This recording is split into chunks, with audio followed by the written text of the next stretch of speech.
doing it. You supposed to be happy you sitting there with Kid L. Why you mad? The Kid L Podcast.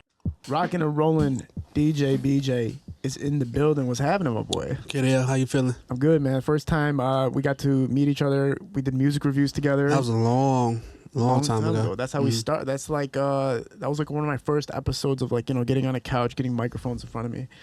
And now you're here, man. And one of the biggest things that we've seen you accomplish is you got these pizza cats everywhere, man. I was just hearing you before we started. Is Pizza Cat your business, or how does that work exactly? I'm not gonna say it's my business, but what's theirs is mine. Let's say that. To be honest with you, yeah. I'm gonna say I'm more on the face front of it, but is it fully mine? No, I got some real dedicated partners who we really trying to make this operation work. You know what I'm saying, and do something different, do something new. Before we start, this episode is being sponsored by L&L Distribution, Inc. L&L Distribution offers you the opportunity to buy, sell, and rent houses. They also offer investor consultations and eviction services. They serve the state of Michigan and Ohio. Call L&L Distribution, Inc. For sure. Can you? I mean, you don't have to get into specific details, but you should. Like, what are the details of what you own in the business? Like, what role do you play? Like, how can people perceive that for you? I want them to perceive me as the boss. Yeah. And a lot of the stuff that I'm learning right now, is by store. So even when we opened up downtown in Greektown, I was so geeked that I had my own bar, I had my own restaurant. It was just like, all right, cool, but now it's time to do certain things, and I don't know. Sure. And then we got Westland, and I had to learn food ordering. I'm just waking up from the club the night before. I don't know nothing about ordering the food and getting the dough, and then we got Oak Park, and I had to learn scheduling and payroll taxes and all this stuff. You know what I'm saying? So I feel like every new store I learn something new. So I don't want to put one title on me because I'm still learning as I go with it. It just happened that it's just fucking working. Yeah, it is working. It's everywhere, man. Like every time I pop open the gram, it's like somebody new is promoting it, and I pass by it all the time. I'm always trying to like stop in, but I love the logo and the symbol. Knowing that you're a part of it, in the face of it. A lot of people, when they talk about starting businesses from Detroit, sometimes they'll say like it's bad to tie your name to the actual business sometimes, depending on who the character or the artist is or the figure is. Mm-hmm. But in this case, it just is a beautiful blend because you have a trustworthy name, right? People have known your history in Detroit, what you've offered it, what you've done for it. And you've always, stood with a high reputation. So obviously people are going to be like, yeah, I'm going to go fuck with DJ BJ's Pizza. I don't got no bad blood in the streets. No, if somebody don't like me, they just a fucking hater. Yeah, you know what I'm saying? Nick, click that fan. Sorry, one second. Yeah. That fan real quick. It's like that can it can scare some people, right? If you are like highly affiliated with gang activity and shit like that, and then you go start up a bowling alley, it's like, man, I'm not about to fucking pull up to your bowling alley, son. Like, anybody can go shoot that bitch up, but I mean, I know it's like a fucked up way of saying things. No, I get what you're saying, but it can be real. Let's set the record straight. Yeah. Born on the West Side, I moved to Southfield at a very young age. Southfield raised, and I didn't really know nothing too much about the streets as I was turning into DJ BJ until I met people, grew up around a dope boy. So that was like, me getting out there, feet wet into the hood, Darko 6 Mile, meeting Cino. He talking about I'm from 4-1. I'm thinking to myself, like, what the fuck is 4-1? Like, you know what I'm saying? To be honest with you, you know what I'm saying? So, but, I done been in so much street stuff that you can't tell me too much. You know what I'm saying? It's just, you can't say, where are you from? This side, this. Well, I think it's important to rewind for people then, if that's the case, because not many people would get that perspective. If they're seeing you in all these videos and behind the scenes and all these things and representing or being a part of these artists, that not to say that they're gang affiliated or anything like that, but to say that like it represents a certain type of side that people can perceive. 100%. Let's rewind to your beginning a little bit, man, from Detroit, like you said. What was the growing point? Like, what was your life like in Detroit growing up? Well, I moved to Southfield when I was like 7 or 8. Grew up on Warwick. My grandma stayed on Prevost. So I had a good childhood, you know what I'm saying? I'm not about to sit on this couch and lie. I had a real good childhood. I was fucking spoiled. Polo to the flow, Tommy Hilfiger, turned 16, got cars, Lambo doors, Davins, spinners, Pradas for homecoming. Like I was fucking spoiled. I was one of them spoiled Southfield kids. Like that was me. And then once I got old enough, I always had hustle in me. So middle school, I would sell candy. You know what I'm saying? Bring it home, 150, 200. High school, I learned how to sew. So me and my brother would rip people's jeans open and stitch their names in it. And, you know, 200 a pop. Take my bed sheets off and cut my bed sheets up. Put the NBA teams on the pants. You know, 350 a pop. You know what I'm saying? So I just always been a hustler. So, and it just growing up into Detroit, you got to live two lives. You got to live one life to survive and another life to survive. Right. One life to stay alive and one life to actually feed yourself and feed your mouth, you know. What was the first moments when you're entering any type of Detroit music or entertainment scene phase? What did you apply yourself to? I'm gonna say that my first DJ gig. Okay. It was a listening party with Big Hurt. And I blew my speakers. I didn't have a laptop. I was still on CDs. Didn't know about an amplifier. This was just me just getting my feet wet, and it was probably one of the best experiences for me. So you ruined the whole event? Oh, 100%. Damn. Yeah. First go, a Big Hurt? Yeah, it was a Big Hurt listening party. Damn. And just, I think I was still in high school then. I had traded some rims I had for some DJ equipment, and somebody called me like, "What you doing?" I'm like, "I'm DJing." They was like, "Well, I got a party for you." I was that spoiled high school kid who people could connect themselves to. So they was like, "Come on, run it. BJ gonna be there, let's do it." And that's really how I got my name out there. Just from that, and just the most freest promotion is females. Yeah. So when you're learning this angle, you know, you're running. I mean, running into Big Herc as one of your first people that you're performing for is a pretty big deal at that time, right? Mm-hmm. How do you get access to working with the artist at that caliber at that time, or was this kind of towards his like the end of his reign? I didn't even know who Hurt was at the time. Oh shit! I just remember I was maybe 15, 16, so I'm just thinking like this is just my first party. You know what I'm saying? I didn't know who a Big Hurt was. At that time, all I knew about was Blade Icewood. Yeah. That was it. I used to bump Blade in my car if it was Blade. You know what I'm saying? So how'd you get deeper into the game after that point, even though you had like a fumble in the beginning? Like how'd you... I got deeper into the game because I actually moved away. I went to Eastern Michigan. I wanted to play baseball there. Then once I got there, it was these big-ass white boys throwing it from center field. I said, yeah, this shit ain't for me. And I actually moved to Tallahassee. And I seen how they DJ down there. It was like Detroit was known for mixing and lots of scratching, but Tallahassee was known for air horns and using a mic as a transition. Oh, shit. So I'm like, when I went to school down there, I'm like, well, let me learn both sides of this. Let me learn how to scratch a little bit, and let me learn how to use my mouth and use these air horns to make a transition that just sounds sweet. Right. So once I came back here, I got into a lot of trouble in Tallahassee. I was a felon. I couldn't get a job. I worked at Oak Park Public Schools for like 2 weeks, had dirty fingerprints. They fired me. Damn, son. And I just... How the hell did you catch a felony? I got a felony for transporting stolen and illegal goods. We was just wild boys in Tallahassee, you know what I'm saying? Sure. So I think I can't get charged again now. It's like double jeopardy, but we was just thieves, nigga. I'm just being honest with you. You know, everybody got a pass. And Right. I was just a thief, you know? And caught a felony, moved back up here, couldn't find a job, and that's when I just got on my hustle. I knew 2 things. I knew math, I knew music. And all DJing is beats per minute. It's BPMs, addition, subtraction, this, double time, this. So I'm like, fuck it, I know this. Let's see if I can make a living off of it. Yeah, so when you come back, you're not able to sustain like a credible job because of the felony charge and Broke. Yeah. Mom and dad cut me off. They had to pay for all the fees. I'm broke. Did they cut you off because as a lesson or as like you shamed the family type cut off? I just think it was a lesson, you know what I'm saying? Yeah. And I think coming from my mama perspective, she like, I gave you a good life, now it's time for you to make one on your own. So now it's like, I got to figure out how to maintain. Yeah.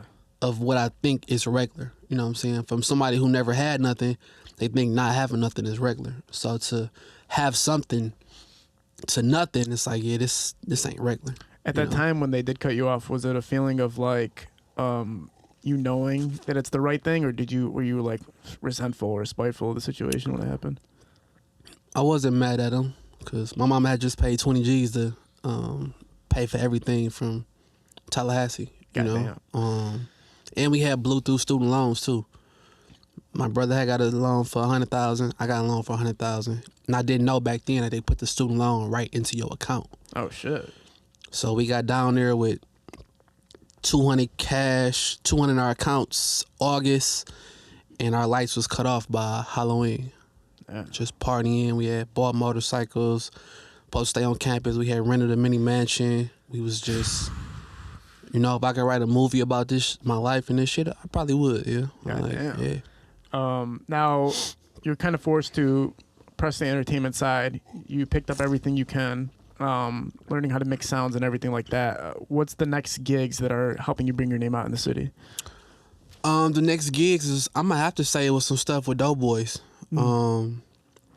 Always cool with them. We used to like throw little parties. I had a group back then called SBE, So Bossy Entertainment. That was me, E, and Jake.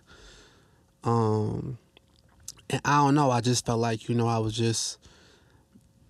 was turning back into that spoiled kid, you know what I'm saying? I was making some money for myself. And then it's like the aura in Detroit, you know what I'm saying? It was just like, gotta have a chain, gotta have a watch, whatever the new hottest car is, a Murata, or back then it was like a Murata or a SS truck, or had to have that, you know what I'm saying? So I think it was females too. It was just being cool with females, just like hanging with him in the DJ booth.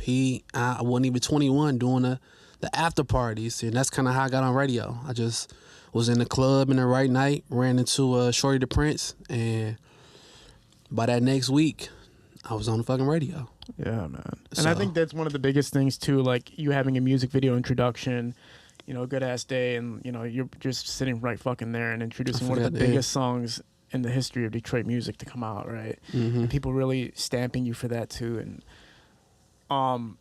you have like a presence and awareness. This is like before social media and during social media, right? Like, so you were already kind of building a name before it popped off, and then once social media pops off, it's really easy to stamp your name and your image. I just took advantage of social media, of what it was. Really never really got that Twitter run, the Facebook run. That's where it started. But once Instagram came out, you know what I'm saying, I just tried to take full-fledged of it and run it up. That's why these young kids are killing me today, because they're using social media. Like, they'll get a little bit of buzz, and then the first thing they'll start doing is like trying to show off the hose, or like, try to get people's attention that they personally know. It's like, man, this is the time to market yourself and figure out how to get yourself more money, not to deal with like social, logistics like that. But I think the young, how can I say this? The young generation, they gotta fuck up to understand what's right. And I'm even saying that from even like everybody who ran up all that pandemic money.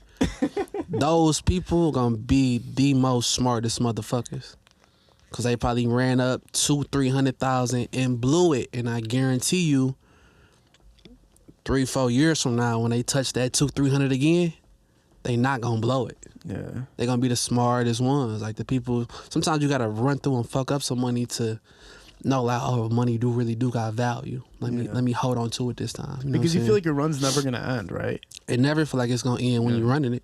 Yeah. You know what I'm saying? It's like a journey. It's like, keep going. You know what I'm saying? Like, that's like even me with DJing. I feel like that run was just never gonna end. But as of right now, I haven't really done a party in so fucking long, because it's just, that's the part of reinventing yourself constantly to stay relevant, right? That's the hardest part for most people. Yeah.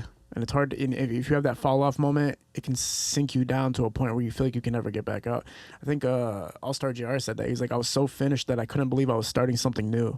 Which is like a crazy concept. I feel him on that. You know what I'm saying? Like, you feel like you're just done. So Doughboys taking off. You're affiliated. I think TMB Productions at the time was really going heavy, like Moolah Films, and everybody was really going heavy with them. You're just in the circle of highly generated marketing and sensation in Detroit. How do you pivot from that point?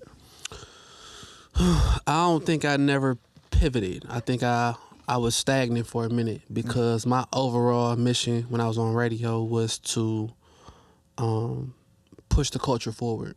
Kind of like what you do on this couch, to push the culture forward. And I feel like while you're pushing the culture forward, you got to remember who you doing it for, and you got to remember the type of people you dealing with. So that's kind of like where it was 2 reasons where my radio endings came to an ending, was because I feel like me personally, I feel like I put so many people in that position, but at the end of the day, I ended up in that same radio box. I always had to go back to that same box, and you know, a lot of favors was this, oh, as soon as I get on, it's gonna be this. As soon as I get on, it's gonna be this. You and my man, bullshit, fuck you, you know. So it just come down to a point where it's like, hey, you know, it's time to, you have a talk with you, it's time to grow up, because this industry ain't really about to give you shit. Right. And the further I went into it too, I'm just sitting inside these meetings, hearing these labels talk, hearing these artists talk. I was like, oh, this industry is full of fuck people. Mm-hmm. And I'm just not one of them ones who just can be around fuck shit, you know what I'm saying, continuously. Right. Because that's just what the industry give me sometimes. It's just like, yeah, it's just a whole bunch of fuck people inside this industry, you know? There's that dilemma, right? As anybody in the entertainment industry, whether you're a podcaster, rapper, or, you know, producer, whatever, where you don't know if somebody's strategically planning constantly or if they're just in it because they love doing it, right? Like, am I sitting across DJ BJ right now and he's strategically thinking about every single move he's about to make or how he's going to manipulate the situation so it benefits him and doesn't help me or whatever the situation? You can't think that's a reality until you see people do it, right? You can't think it's a reality that people are strategically plotting against you or plotting to use you in some type of way until you actually witness it happening in front of you. And once you've seen it happen too many times, you're like, I don't want to be a part of that because I'm too genuine to be a part of that, to strategically plan on what I'm going to do to somebody. The industry changed me on even how I do and how I move now, because you can't be a nice nigga. You can't be a cool nigga. You don't, it's just, good morals, it don't last long. That shit just, it don't. How long did it take you to internalize that concept of realizing that you're really in this by yourself and that you can't really just trust everybody at full front value? I'm going to say it took me until me having my daughter. And then it also took me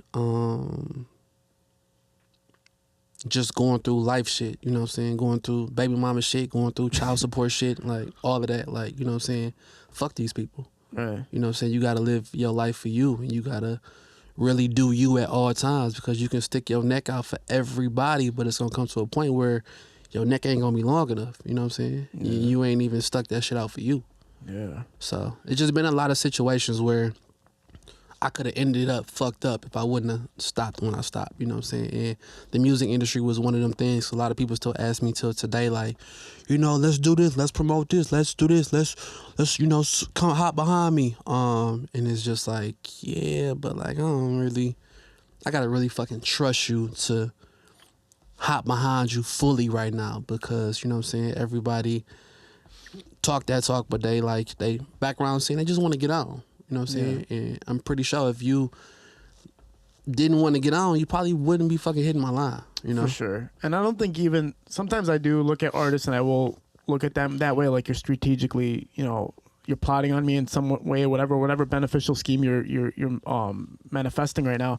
The only reason I don't really blame people is, one, if you're starving, I can always understand why people are strategically planning every single move that they make, especially in the entertainment industry, because there's not enough to feed off of, right? So you have to place every single move accordingly, right? But then there's also this other end of it where, like, they're not going to be able to move forward unless they do it with their own career. So do you ever look at that and go like, okay, I understand that you're starving. I get that you're starving, but I'm not in that same mindset, so I can't be a part of this anymore. Yeah, and that's why I think a lot of people, they end up not liking me before they get to know me because of that situation right there. Yeah. Because I would honestly like ignore them on purpose. Like, I honestly really don't have an answer for you. Yeah. Let me know, like, if it's an artist who's really hungry, they on top of it, but, you know, me personally, I'm just not in the mindset to even talk about no fucking music right now. It's like I get DMs like that all the time, but, you know what I'm saying, you didn't got to catch me. I'm still human. You got to catch me on the right day. Right. You know what I'm saying, to even, hey, check this song out, check this out, you know, listen to this, bro, I'm really thriving, I'm on it, you know, but like, you know, I just fucking did 2 shifts inside Pizza Cat making sure the kitchen's straight. I'm dealing with some whole other shit. Like, you know what I'm saying? And I think artists sometimes have to remember that everybody inside this industry, we all humans too. Yeah. I think a lot of people throw that aspect out the window that, oh, this is Khaled. He gonna be, it's Lil Baby. Check this out. No, we still human too. Yeah. We still got shit to deal with. We still got regular fucking emotions. We still got all that shit. You know what I'm saying? So I think sometimes people just don't put none of that shit into play. When they think you got money, they know you got money, they think you got power, they think you in position, they like, gotta get to them right now. This is like, no. Yeah. You know, fucking ruin a relationship. Oh yeah, for sure. Before it even start. You have the opportunity to launch careers, you know what I'm saying? And you have, right? Like in all actuality, you've helped launch careers. You've helped be a part of people's careers and help people pivot and help people expand themselves, right? So like when you do it so many times and maybe you don't see the return you expect, it can become more difficult. That's why kind of like starting a business, like a restaurant or being a part of a restaurant business is great because it's kind of binary, right? It's like you start it, you do the right things, you operate it correctly, and then things kind of work in your favor most likely. Like it's hard for something to go wrong when you have like a professional storefront or like Jet's Pizza ain't about to hit you up and be like, oh yeah, my boy, like what's move But I on. feel like all of that is helping what's going on right now. I'm never the salty one to sit here and say, hey, you owe me this, you owe me this. Right. No, none of that. You know what I'm saying? And I like with Pizza Cat is that the funny part is I have never did any promotion. For real? Till today. Everybody else is promoting for you just off the love, It's right? just off the love. Yeah. And you got to imagine, let's talk to the big pizza spots. Jets, Hungry Howie's, Little Caesars. They got commercials. Yep. They got ads. They got everything. I haven't ran anything. Yeah. Nothing. Nothing on TV, nothing on radio. I have not put $0 into ads, into promoting, into everything is just natural word of mouth. And that's why all these other pizza places are, you know, everybody, once somebody starts something, everybody else starts to like, you know, jump on board. Like, so you're seeing a lot of other pizza spots open up from like people who have social media platforms. And you can see it stemming from what you did, but there's always going to be more success in people who have their marketing because of their name, not just because they started something and used social media to promote it. Like the figure behind it at the end of the day. So that's not a knock to anybody, but it's almost like you can't just jump on something because you saw somebody else fucking start I it. see a lot of places starting to sell pizza and all that shit now, but you know what I'm saying? Like I always been a person to stay in my own lane, try to do my own thing. Like I'm just seeing myself evolve from the old me. You know what I'm saying? Even some of the stuff that I've been through lately. I lost my that's my best friend right here. I lost him, and I just see how this shit is like changing me day by day to like, you know, like really like figure life out, really go after what I want, and like, you know what I'm saying, excuse my expressions again, fuck people. Like, you know what I'm saying, like you really got to go after what you want and go after your vision. You know what I'm saying? You can't be a bitch and a hoe. That's just flat out. That's one thing I learned from him, because he was a person in my ear that when he like, oh, such and such gonna be in town, let's go get him, let's go throw a piece of cake. I'm like, no, we ain't ready for that. No. He like, fuck that, come on, everything, let's go. And it'll work, you know what I'm saying? So I'm just at a point right now where it's like, you know, test the waters, ain't no limit, nothing. Like Mr. Chime Time was here. I wrote him late, but I'm like, come on, you popping up at every place, you ain't been a Pizza Cat yet. What's up? Come on. Like, I damn near want to smoke. Like, so That's a food reviewer that was going around. Yeah. He tore a bunch of businesses down in Detroit and just dipped out of nowhere. Fucked a lot of them up. But, you know what I'm saying, he came by the spot. Yeah. You know, too many locations, this is this. I just feel like, you know, Chime Time next time Was he you trying to here. get paid or something? I don't know none of that. You know what I'm saying? I know if he Yeah. had a little booth thing here, he fucking on something. I don't know. Yeah. But, you know, he How do you had feel about that? Like review, like, you know, he comes in here, reviews, you know, somebody just reviewed Mom's Spaghetti too, said it was trash. that was him. Oh, he was the same Yeah. one who did that one too? That was him. Okay, Yeah. okay. Yeah, And that made like CBN, CBS News or something. That his post made way further than just his page. You know what I'm saying? That kind of went viral for him. Yeah, like social media influencers have the ability to literally shut down a business, whether it's from, you know, the business doing something that might be like, you know, controversial or something, but also if you just say that the fruit's terrible, it can actually really hurt the business. So like you imagine a Detroit business that's just starting off and then he comes in there and says like this food's trash and then, or he caught him on a bad day. Like, you know, every restaurant has a bad day. Even Shit, Kona we done Grill, had bad days. Ruth Chris has a bad day. I've been to Ruth Chris like 20 times. There was 5 times where I was like, what? I'm never coming back here. But you know, you can literally shut down a business that way, or like hurt a business. 100%. How do you feel about that whole kind of perspective? Like, there should be more elements to it, like more diagnosis or anything? Man, we live in a world where you got the numbers, you got the power. I'm sorry to say. Damn. It's bad. We just live in a world where if you're following or you say it, it goes. You just got to find another way to manipulate them same people. You know what I'm saying? The power of social media now is fucking crazy. Yeah. You know, so if a full reviewer say your shit terrible, you gonna have to put some extra work in. I commented on somebody else's post. He had went to where did he go? Vic Spot. Yeah, Conant Street Grill. And I said, boy, you gotta be lying. And I got ate up in the comments just for posting for it. So just as well as artists got fans, just as well as these girls, these food reviews, they got true fans. They got fans. They got people who root for them.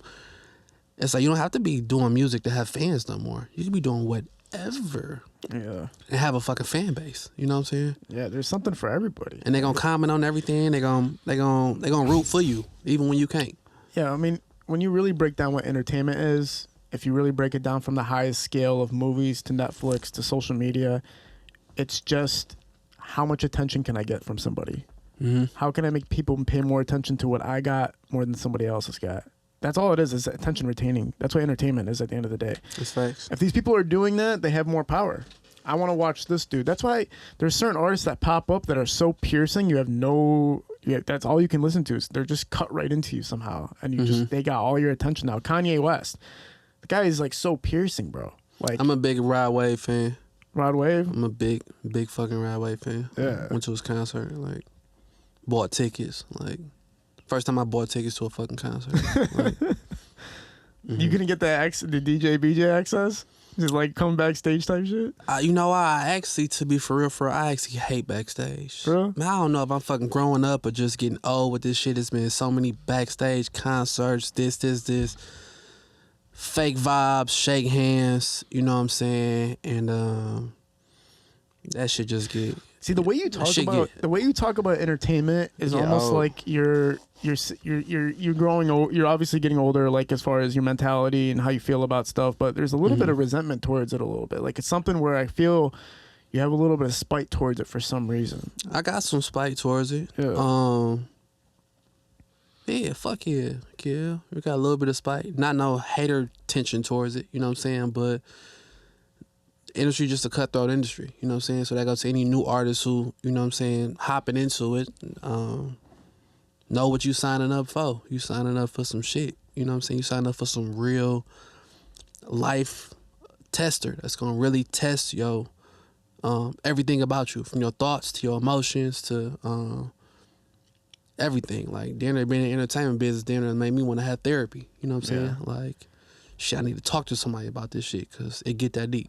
Yeah. Yeah. And therapy is kind of with the rap game, it's almost like with the mafia, right? It's almost like seeing therapy is kind of like a sign of weakness in the entertainment industry. Do you feel like? I don't know what you talking about, kid, right now. I don't understand that part. What are you talking about? You know, the mafia. Like, you know, in Sopranos, like going to see a therapist is like weak. Oh, you know what I'm saying? Yeah. And like in the rap game, even though the mental health awareness is like this huge brought up thing, it's almost like, the fuck you seeing a therapist for? You're supposed to be OG, like type mentality. No, I get you on that, but like I said, the more older I get and the more that I'm evolving in real life, I feel like in the 23, 24, this is my first time ever experiencing real life. Damn. As in like doing regular shit, doing massages, therapists, stuff that you would think about and look down on, because it's like, man, I don't give a fuck about that. I'm about to go party. I'm about to go drink. I'm about to go smoke. You know what I'm saying? Like, getting real weed that, you know, helps you calm down. Just not popping the edible just to pop an edible. You know what I'm saying? Like, some shit like that. But I think that just comes with evolution. You ever do like a mushroom trip before? Yes, I have. This was my mushroom trip buddy right here. What was the experience like?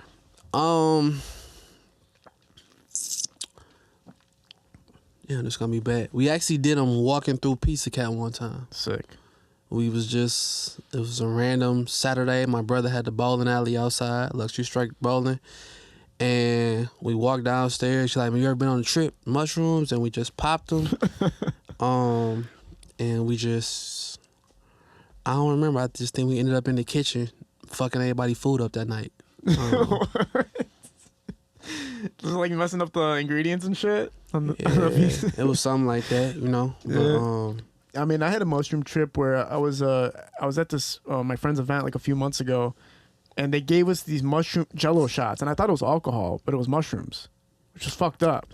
So I took this with my girlfriend. That's some wild shit right there. Yeah, I'm taking it with my girlfriend, and we're sitting in this like trappy ass little club, and I'm just sitting there like, there was people about to start a fight in the corner and shit, and there was like these other people joining at each other. I'm like, yo, man, we're in like the ghetto, son. Like people could just pull out guns and start shooting, and I'm sitting here, and I was an alcoholic at that time, heavy alcoholic. This was like 3-4 months ago, and I don't know what happened. That's recent. Yeah, it was not far from now. Yeah, it wasn't far. But me and her were laying in the bed that night, and I really had perspective of my entire life while I was on this mushroom trip. I was like, bro, your life is fucked up, bro. Like, yeah, you love entertainment. Yeah, you love hip hop. But look at the circumstances that you're involved in right now, and where do you see the end goal for it? How do you see it progressing? How do you see what it's doing to you internally? How is it fucking you up as a person? And I was like, man, this shit's fucking me up. So that day I quit drinking. It was insane. I've been drinking. You haven't drunk since then? I haven't drunk since that mushroom trip, and I was drinking 14 years straight, bro. Talking about a pint minimum a night. So like I'm talking about just regular, I just quit drinking completely after that. I'm saying, but a pint is minimum. Yeah, pint's like you know. No, I know what the fuck a pint is. I'm just saying, like every day. Every day, literally. I did not. I only missed a day if my stomach was just fucking telling me like you have to stop today. Like you have to stop. What was you drinking? Everything, just beer. Just fucking Johnny Walker Black Label. Fucking one of the greatest drinks of all time, Buffalo Trace. Fucking. Oh, you fuck crackhead, like Buffalo Trace. You never had Buffalo Trace? Nah. Shit was wild. Fuck? Yeah, man, you have to try that shit. But anyway, the point is, mushrooms really give you perspective on your life if you handle them the right way. Have you listened to music off mushrooms? The funniest story is that I was listening to Sada Baby and BFB the Pac-Man song. What's that song called that they had together? Joe Exotic. Yeah. I was listening to that song, and I literally thought, like, they were turning into monsters as I was watching the music video. So as I was watching, I was like, how'd they do these effects? How'd they get to sound like this and all this shit? And the next day I listened to it, I was like, man, this song ain't shit. What the fuck? Like, I like music off mushrooms because it's the opposite for me.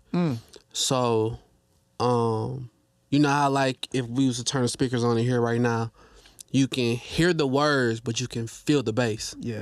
So it flips for me off mushrooms. I can feel the words, but I can hear the bass. Yeah. So that's why I like music off mushrooms, because the two things that's supposed to happen.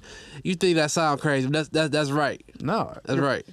Yeah. Your perception changes individually, right? And even like as your mind expands just throughout life, like you said, as we're growing, getting older and stuff like that, our perception of what we are and what's happening in our life changes, right? And to kind of keep the facade, to stay in the entertainment industry, to keep this like persona and to keep it fixated, just like Comic J Will came on my podcast and he said everybody's the same person in Detroit. I seen it. I'm not saying that I agree with that, but I am saying like I know what he meant. It's almost like you have to present yourself in a certain way in order for people to accept you. And that's what's killing everybody. That's what's destroying everybody. I think it's a new Detroit right now. It's a new. The persona was fucked up for a long time. Chain, rope chain, diamond link, buffs, Rolly, Timbs. One point it was Nike boots, New Balances. This, you know what I'm saying? It's like following the trends, you know what I'm saying? But I feel like now the people who are winning, the people who really just stepping out of that full thing and just, you know what I'm saying, don't give a fuck no more. Yeah. Like, you know, and I'm one of them. I just don't give a fuck no more. I don't give a fuck if I go to the hottest party. It used to be at nighttime. Like, I have to go to this event. I have to. They got to see my face in here. I got to DJ no matter what. If I'm DJing for free or not, we in that bitch. Yeah. Nah, you know what I'm saying? So I just think that comes with evolution and just growing up, you know what I'm saying? And there's a lot of DJs right now who they the hottest, and I actually called one today and the motherfucker didn't even answer. They the hottest right now. You know what I'm saying? But it's like, nigga, what's next? What you gonna do next? Yeah. All right, you already winning on this. You already won. You done took over the city. what's next, because you'll get stagnant and you'll get stuck right here. You know what I'm saying? You'll get fat.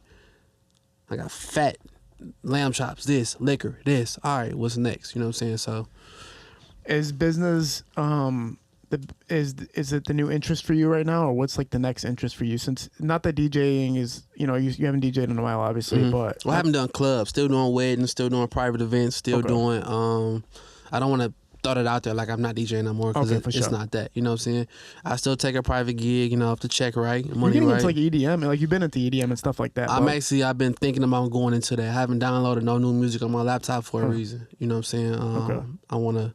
But you messed with the scene before, like a little bit. I can go. I call it white. You know what I'm saying? I can go white. No shots fired, kiddo. I can go white though. White, you know what I'm Chaldean, man. It's a different son. Hey, listen, man. But you got imagine on my end when if I walk into a building and it's Chaldeans, whites, Latinos, I gotta spin different. You know what I'm saying? My mindset. I used to do Exodus on what was that Tuck? That was on Saturdays, and I just had to play totally different. It tested me as a DJ, and this was like last summer. I was getting like $250 a night.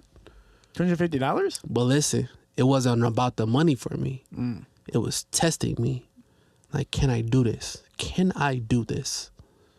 It was like last summer. Yeah. I told him, like, nigga, I really do it for free. Just give me a bottle. We're gonna give you something. I just wanted to test myself. Yeah. And I just want all DJs out there, all artists, like, test yourself. If the shit feel comfortable, keep going. Yeah. So you already surpassed that. I think a lot of people already surpassed the career they in. They just comfortable where they at.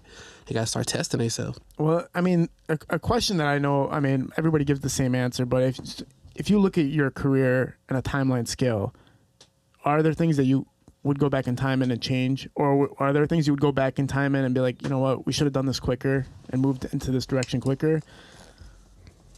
Yeah, it's tons of things I would have went back and changed. Relationships, I didn't speak for a long time. I've always been a shy, quiet person, and I think a lot of people walked over me because of that. They know I wasn't gonna speak up, so I would have changed that. Situations with females, if I'd have went back, I would have definitely changed a lot of shit with that. Were you like a heartbreaker, or were you getting your heart broken? You gotta just watch who you had kids with. You know what I'm saying? You really gotta watch that shit. And I'm not gonna say a heartbreak or a heartbroken, but you gotta just really watch it. You know what I'm saying? I thought I would never be the kid from Southfield, how I was raised, to have a fucking baby mama. You know what I'm saying? I just never dreamed of that shit. And that I do, it's like I gotta deal with it. You know? So sometimes you gotta just... It's crazy that you said that, because I seen a post today, somebody saying that they were like, you gotta watch who you have kids with. And when I thought about, when I seen that post, I was like, of course you have to watch who the fuck you have kids with. Wait, this is not like a small little, what car you bought, or should you rent, or should you purchase to own type investment. This is literally a child that's like an 18-year project that you have to deal with. Unless you're just you don't give a fuck and you just let your kid just live however the fuck they're gonna live. My daughter, the best thing ever fucking happened to me. Changed my full perspective on life, on individuals, on even dealing with people. You know, but back to what I said, you gotta watch it. You know what I'm saying? Like, you live and you learn. Yeah. And that was one of them things where you live and you learn on that situation right there. Just for people's perspective on that, red flags and stuff like that. You know, is it in retrospect? Was it easier to see the red flags once the honeymoon phase or whatever phase you were in that got you into having a child? Was it easier to witness those things after with your partner, or did you know the whole time, like, this is not gonna be fulfilling? Like, this is a mistake. Did you know it was a mistake the whole time, or did you have to wait for things to wear out before you realized this is a mistake? I'ma say this. I'ma say, when something irregular, if you get an irregular feel that becomes regular, it's not regular. Right. You know, sometimes you'll be in a situation, you'll be like, this ain't right. Well, maybe this is what love is, because you don't know what love is yet. And then the older you get, you be like, this ain't fucking love. So the irregular situations that become regular, you gotta like really be out the way on those. And I know you're speaking on the surface level of it, but the last thing I'll ask you about it was, were you in love, or was the person you were with not in love? Like, how did it... Damn, L. I'm sorry, man. It's personal information I need for myself right now. Goddamn. Ask the question again. Were you in love, or was the person you were with not in love? Like, how did it work? What was the dynamic that made you feel I like think things... to be honest answer with you, I think both. I was in love at a point in time. And I think at the point in time when I was trying to save my family, like I told you how I was raised. Yeah. Good mom, good dad, brother, real family structure. Damn near like I was raised like the fucking American dream. Like what you read in the book, that was me. I was just a black kid. You know what I'm saying? That was me. So, I feel like at a point in time I was in love, but I was trying to save my family. Like a nigga like me, I'm gonna do whatever to save my family. Like, all right, this shit don't work. All right, man, let's just thug this shit out and make sure my daughter's straight. You know what I'm saying? 'Cause that's how I was raised. You know what I'm saying? A lot of people get screwed over with that. Like, I feel like if you're in love with somebody and then you have kids and then they cheat or something like that, or whatever the case might be, or they like somehow betray your trust, it's like you're fucking stuck, kind of, right? I have a friend that's going through that right now, and I was like, just leave. He's like, I have kids with this person. I can't just fucking leave. Ain't no fucking leaving. And I'm like, that's sick. I'm like, sick. So, okay, so the rest of your life, or until this kid gets grown up enough, you guys have to stick together, like, until the shit's over with. And my daughter's 6. I got 12 more years of hell. God damn. Well, if you look at it that way, right? It's 12 more years of hell. Yeah. Yeah, you gotta go guru mode sometimes in life. Sometimes in life you gotta go like guru, like, all right, man, this is what you know. They say that the warriors that accept death have the easiest time in heaven, because it's like they're facing the fact that they know what the outcome is. They already know it, so they accepted it. And when you accept it, you can walk through it blissfully. But if you don't accept it and you keep resisting it, it's like that's what makes it hell. Yeah, you know I like that saying, and yeah. I heard another saying in the midst of that. He said, "Make more money so you can afford more expensive lawyers." Yeah, if you're rich enough, you could just be like, "Fuck it, I'm gonna have 5 hoes and 3 baby mamas and just keep rolling with this shit." That's the motto of the game right now. Yeah. If you can't spend the money to make them spend the money. Yeah. So the further I get into business and shit right now, it's like lawyers is your fucking best friend. Motherfucker don't want to pay. All right, I'm calling my lawyer. It's damn like I'm fucking telling on you. I'm calling my lawyer. You don't want to pay me, you're gonna pay them, and they gonna make you pay me. Oh, I'm just gonna make you keep spending fucking money. Do you recommend that artists and figures in the game have entertainment lawyers, or do you think that contracts and stuff like that are not real in Detroit? Because somebody could just be like, I'm gonna pull up on you and just blow up your studio if you fuck around with me type shit. It happened to my dad before. I think everything is real in Detroit. I wouldn't put shit past Detroit. I wouldn't put shit past a motherfucker who say what they gonna do. Cause the scariest motherfucker be the one who will blow your brains out. Yeah.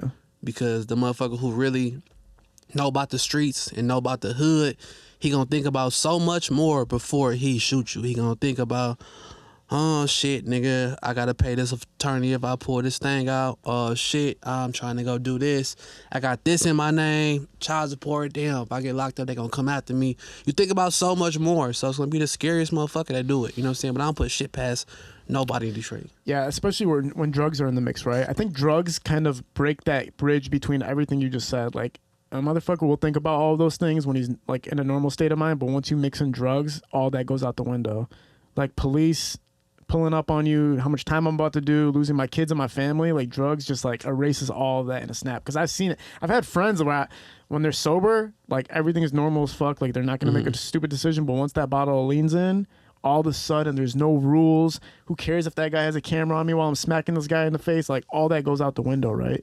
And I think that's what the drug infiltration is a huge responsibility for why we're seeing every time we open up a crime in the D, or these like news outlets in Detroit, why we're seeing so much crime and crazy activities that makes no fucking sense to anybody. Like if you look at the shit that's happening, like how the fuck does this make any sense? I think it's more car accidents than anything right now, though. People are staring at their phones too. Oh, for sure. Because I gotta say, I'm one of them. You look at your phone while you drive? I don't do it with my daughter in the car, but you know, I'm I'm veering myself off of that, but I gotta like I'm turning into a real motherfucker. Like I gotta admit, you know, I'm one of them people who I'm gonna scroll while I drive. I do it sometimes, but I've been trying to stop, like very consciously trying to stop. Mm-hmm. You know what I'm saying? They said like ever since it's been like a 15% increase in car accidents because of texting while driving. I believe that. You know what I'm saying? And and then when we got legalized, it was even worse. Like it got even crazier. Yeah, I just started smoking yesterday. So you started smoking weed? Yeah. Like, but like you like since like when did you stop till this point? I never really started. Oh shit. I was just. I mean, it's me. Let's be honest. It's me. I'm DJ BJ. So when I'm doing weed events, when I'm walking in dispensaries, they trying to give me the strongest of the strongest. So I had so many bad experiences from weed that it just like I'll just fucking smoke my breeze. You know what I'm saying? Just to be honest. Yeah. But, you know, I went in the dispensary yesterday. I had a long talk with the lady. I said, like, listen, I'm new to weed. I just want something that, you know, kicks the edge off life real quick. I want some edibles that I can sleep at nighttime. I really haven't slept since December 28th. I've been getting like 2-3 hours of sleep a night. So I'm like, let me try this route, you know, try some CBD. Trying that shit now, you know what I'm saying? Like, is that when you lost your friend? Is that December 28th? Oh wow. Yeah. So haven't really slept since then. Just been fucking thugging it. Just be fucking wired. A lot of energy drinks. Been in the gym. Like, changed my whole mindset on life. You know what I'm saying? Just I don't understand how people continue with life. You know what I'm saying? After that part. You know what I'm saying? So, and this was my business partner inside the Pizza Cats too. Yeah. So it was real hard to walk in downtown, real hard to walk inside Oak Park and, you know, say like, we need pepperoni from GFS. I'm like, call Bo. And then in my head, you know, can't call him. So it's been fucking tough. It's been teaching me a lot about life, a lot about myself too. It's good that you're taking time to gain perspective on it. When I was like, I think I was 23 when my best friend killed himself. And like, I remember we were making movies together. We were like all are part of everything together. And I never actually processed it. I never actually like kind of like you, I was kind of like in the beginning, I was kind of like, what do you mean? Like, what do you mean? And I just kept moving forward. And then I think like months had passed by and my mom had talked to me about it and I fucking broke down, bro. Like once you actually really look at it. Yeah, I still haven't had my big breakdown yet because I think about his daughter every day. That's my goddaughter. So I'm just going through the motion, you know? Yeah, it's tough. I'm sorry to hear that, bro. Thank you. Appreciate it. But seeing you so active, man, like and motivated and everything like that, it's still, and seeing how relevant your name's become. And I think because of your, I always tell people Detroit loves success, regardless of what you're doing. As long as you're showing success, they're going to support you for the most part. And that's what I think happened when you started the business venture. I think when people seen that success, it reignited like that flame of DJ BJ and a success story and entrepreneurship, something more than just the music itself. But if you can touch on the music scene, I know we talked about some of the aspects of it that you're kind of moving on from. But when you're looking at the music scene in Detroit right now, what are you seeing? How are you perceiving it from an outsider, not being in it as DJ BJ, but just zoomed out for a second and looking at it? Zoomed out, looking at it, I'm going to say this is what the 2015 DJ BJ was trying to accomplish. Because you got to imagine when it was my prime time, it was split. It was East and the West. It wasn't no, couldn't get Pay and Peasy in the same room. You know what I'm saying? It was none of that. So as I sit back and look at all this, you know what I'm saying? This is just like, this is what I dreamed about, like when I got on air, you know what I'm saying? So, and to see so many people actually winning from it. It's one thing just to be in the emotion of it. Like even like with Cena with the movies, it's so many aspects that's winning from it. This way bigger than music, clothing, restaurants, music, this, venues, this, hairstylists, this, you know what I'm saying? It's like once one win, all win, you know what I'm saying? I just hope that the motion stay like this for a long time because it's gonna bring so much money into the city and, you know, I'm not gonna have my hand out like bring it to me, but you know, like I'm at the point in my life where I need mines, you know what I'm saying? And I'm gonna get mines. So it may not be from music, it may not be from pizzas, it may not be from this, but I'm gonna get mines. So from the music industry, you know what I'm saying? Like, what do you think as far as your entire career has been the most significant moment for you personally, as far as everything you've done in music? Damn, yeah, I don't know. I'm a most significant moment. For you personally, not even just like as an accolade for other people. I don't know. I'm just gonna say being able to take that leap, just being able to stand on my own 10 and still be respected as a DJ, you know, and to be able to make it through so many errors. That's mine right there. Yeah. From Doughboys to Team Eastside to Dex Osama to the, you know, to the Dougs, Sodas, to Skillers, you know what I'm saying? Like, Yeah. I just seen a lot in between all of that. And, you know, rest in peace to the fallen soldiers. You seen some go up top. You seen some people who was buzzing heavy come down, you know, and just to stay irrelevant through all of that, you know what I'm saying? That was just amazing to me, you know. So I'm just ready just to see what the future brings for Detroit, you know. Like, you got your leg heavy into the game, and I'm proud of you for that. That's why when they was doing all that shit towards you, I'm just watching everything like, man, y'all really on some fuck shit right now. You know what I'm saying? So that. I'm just ready just to see the next evolution, the next wave of what's about to happen. Yeah, I think it's going to be an infrastructure built here, just like LA has an infrastructure and Atlanta has an infrastructure, that when you go there, there's a circuit that you can go to monetize yourself as well as get yourself exposure. Because when you go to LA, you're working there. You know, it's not just all fun. It's literally marketing yourself and gaining a new fan base, making money. And I think Detroit's going to be that, where other artists from other cities are going to fly in here because there's a network. There's going to be podcasts to go to. I got one of those coming. What do you got a platform you're building? Yeah. Can you talk about it? Yeah, just let's put it like this. It's the Friday Night Cypher mixed with In the Field mixed with interviews. No interviews. Just music, just pure music. Yeah, it's cool. Just let's just say we just intertwining the two. For you sure. Know what I'm saying? Like, shout out to Tuck. In the Field, vibes to the penthouse. Tuck's going crazy. He going crazy right now, and he taught me a lot about, you know, being committed and staying on top of something and just actually not worrying about numbers and just putting the shit out. So yeah. So talk about you know, I know you've been through a lot of experiences, obviously, to kind of shift your perspective internally, right, and to grow as a person. I know you there was an interview I was watching where you talked about, you know, you went through a shootout experience and that helped transcend you. If you can kind of touch on the almost feeling like the losing your sensation of losing your life, the possibilities of it, and what transformation can that cause inside of a person? I'm just gonna say being paranoid.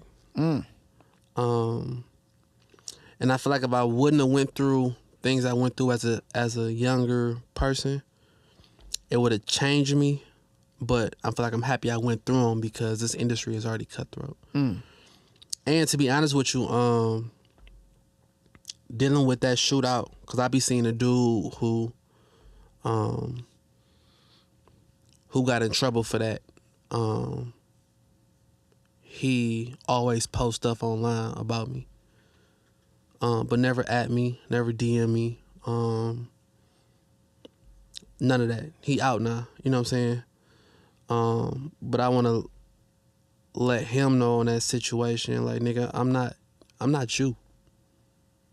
I'm not no street nigga. I'm not no hood nigga. Nigga, I'm a nigga who went to school, went to college, made some money, and got my CPL to legally bust your ass. So if you shoot at me, I'm shooting back. Yeah. You know? And I feel like that's how the world operate.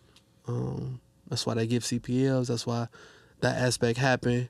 And I just feel like it's a time and a place to handle those situations. So I feel like just for somebody coming after my name, you snitched, you this, I'm just off all that shit. I just really for real people to be real people. You know Well, what I'm saying? I feel like if those accusations were the way that they're placed, then Detroit would have let go. Because if you do cross certain lines, then there's no coming back in Detroit. But showing that your support is as strong means that whatever claims are made or whatever is put against you doesn't hold real weight. You know what I'm 100%. saying? You know, that's only people who can walk through all that shit is when people look into something and they realize like this is not what the fuck. It's you guys are misplacing what you're assessing this to be. Even when people called me like we're going at the culture vulture angle at me, and all these people behind the scenes were trying to pull strings and stuff to get me to shut down. In all reality, they didn't have anything that actually held weight. It was all just a bunch of illusions. A bunch of talk. Yeah, a bunch of talk to make something look a certain way that wasn't true. Mm-hmm. And that's why I'm still here today. And that's why legends like you are here. That's why legends like Sino are here. That's why last week, you know, we have a bunch of legends coming on the podcast to show love, show support, because they know none of that shit really holds weight. That's facts. 100%. You know what I'm saying? Any future projects or anything we can look forward to, man? Lots of pizza cats. Lots of them. What's the wildest pizza people are making, man?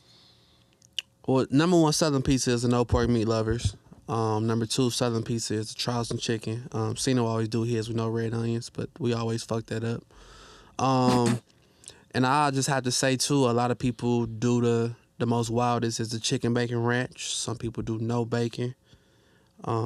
Add spicy ranch. Add turkey bacon. You guys got spicy ranch? We got spicy ranch. We got spicy pizza sauce. We got Thousand Island. We got for our wings. We got over 42 sauces. Yeah, I'm doing something crazy. That make pizza weird thing is really good. Keep pizza weird. That really shines it out right there. You're talking about Thousand Island dressing on your pizza. That's crazy. People order the most weirdest stuff. So I just want to say thank you to the city, man, for supporting Pizza Cat. Sure. Just know Wrong wasn't built overnight. We do fuck up. We do not answer the phone. We do we learn the business, you know what I'm saying? Sometimes people got attitudes. We are humans, you know what I'm saying? And just give us the same grace that you would give a motherfucker at Chick-fil-A. Hey, man, look, you know what? With pizza places are allowed to have attitude, man. Pizza places, like Italian-type restaurants, are allowed to have fucking attitude on the phone. And I like that shit. I like when the guy on the other line's like, man, what do you want, bro? Like, I like that shit. Like, a lot of people get mad, upset. Just fucking, all right, motherfucker, just put extra pepperoni. They cussing me out. I put a motherfucker on hold. Forgot to click back over. This was Saturday. He called back. I said, Pizza Cat out party. He said, motherfucker, I'll be there in 10 minutes. I said, man, damn, I got time for this shit today. But, you know. Yeah. No, you just gotta talk shit back. Say, man, then they walk in, they see it's me. Oh, man, that was your ass. Oh, man, I can't believe you up here. So, you know, I love it. For sure, man. Look forward. I'm gonna come out to a Pizza Cat this week, man. Check out some of it. I always want to stop by. It's right fucking, I cross it all the fucking time. So I'll stop by this week. I appreciate you doing this. Hopefully you can come back. I know that we just glossed over things. But hopefully you can come back and we can chop it up more and get more into detail. Let's get it. For sure. DJ BJ Legend was in the building, man. We're at Parallel Sound Studio, Hilo Visual shooting his productions. We're out. Peace.